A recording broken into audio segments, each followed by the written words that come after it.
Welcome to Module 2, Lesson 3, Identifying Your Customers' Jobs to be Done. In this lesson, we'll be unpacking the Jobs to be Done framework developed by Tony Ulwick, founder of Stratogen. He developed this framework to identify outcomes that customers seek as opposed to products they want. It's become a popular concept in B2B marketing and advertising that can be applied to help us create engaging campaigns. Why?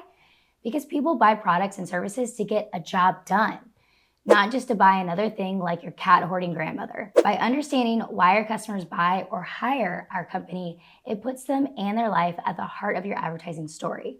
It will help you identify what pain points you're helping your customers solve to get to the root of what motivates them. At the end of the day, your advertising campaign should be about them and not you. And everyone wants to be the main character. Am I right? You can use the Jobs to be Done framework when you're launching a new advertising campaign or when you want to improve the conversion rates of your existing campaigns. So let's jump in. The most impactful way to start is to identify 3 to 5 current customers you can interview that either bought recently or fit into your ICP definition of your ideal target market.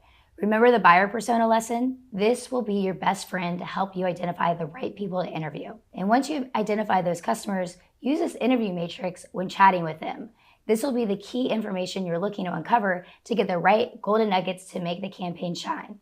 So let's now jump into the workbook so I can walk you through this matrix. All right, so here's the Jobs to be Done interview matrix. Make sure to go to File and make a copy of your own.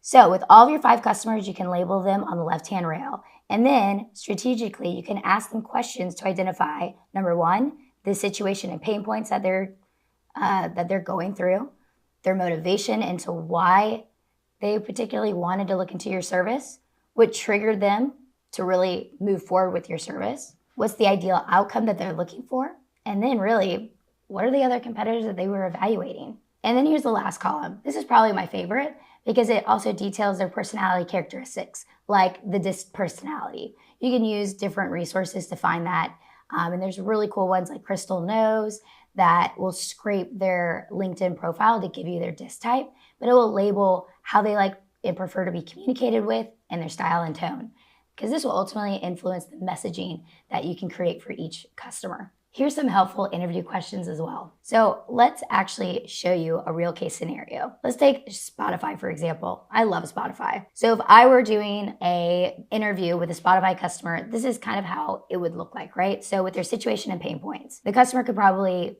answer you with, hey, look, I get tired of hearing the same songs on the radio. Who doesn't? I can't easily hear the exact song I want to hear. So, and then their motivation, they could say, hey, look, I want to hear specific songs when I want. So the trigger, and for them to looking for new products, I'm in the gym and I need a song to pump me up.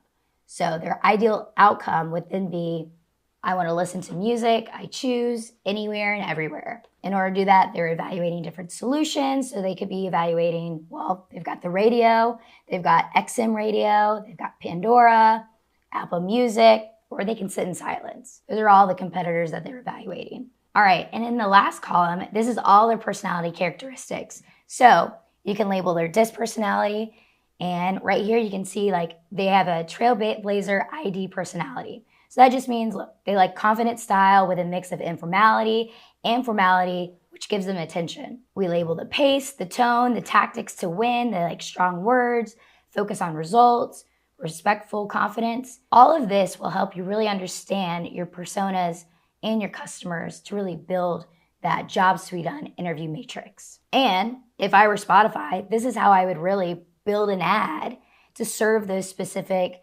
interview style questions and pain points that we just uncovered with them.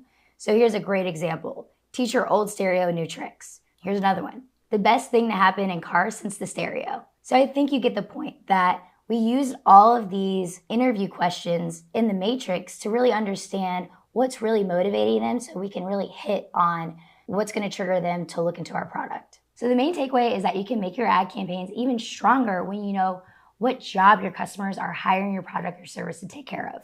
Just look at the Spotify example. So your action item for this lesson is to perform this Jobs to be Done matrix on 5 of your most recent customers or future customers if you don't have any yet. We're going to build on this new understanding you have in the next lesson, where we'll pool buyer persona and jobs to be done together to make your ad campaign truly shine. If you enjoy this course and found it insightful, share it with your work buddies or leave a testimonial.